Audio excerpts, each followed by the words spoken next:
Good evening बच्चों। कल का क्वेश्चन, उसका आंसर और नया क्वेश्चन। कल का क्वेश्चन था statement the force of gravitation between sphere and rod of mass m2 is equal to gm1 m2 by r। Second था Newton's law of gravitation holds correct for point masses. ये बच्चों एक sphere है, इसका मास m1 है और ये rod है, इसका मास m2 है। तो अगर इनके बीच में हम फोर्स निकालेंगे तो फोर्स का फॉर्मूला न्यूटन्स लॉ से लगता है gm1 m2 by r square. लेकिन इन्होंने यहां पे क्या दिया है, ओनली r दिया है। तो ओनली r, ये यहां पे इनका लॉ गलत दिया हुआ है, यानी कि ये स्टेटमेंट बच्चों इनकरेक्ट हो गया, ये करेक्ट नहीं है। और उसके बाद न्यूटन्स लॉ पॉइंट मासेस के लिए ट्रू होता है, ये बिल्कुल सही है।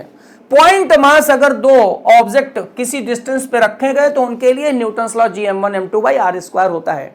अगर मान लो कि मास हैवी है तो उनके बीच की डिस्टेंस बहुत ज्यादा होगी तो वो पॉइंट मास बन जाएगा।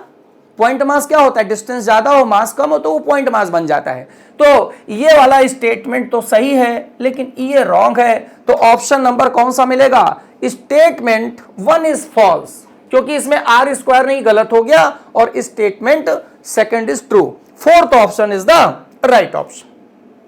अब टुडेज क्वेश्चन बच्चों, आज का क्वेश्चन है given below are two statement. Statement first है for planet if the ratio mass to planet to its radius increases the escape velocity from planet also increases। यानी कि मास और रेडियस की अगर रेशियो बढ़ेगा तो escape velocity बढ़ेगी।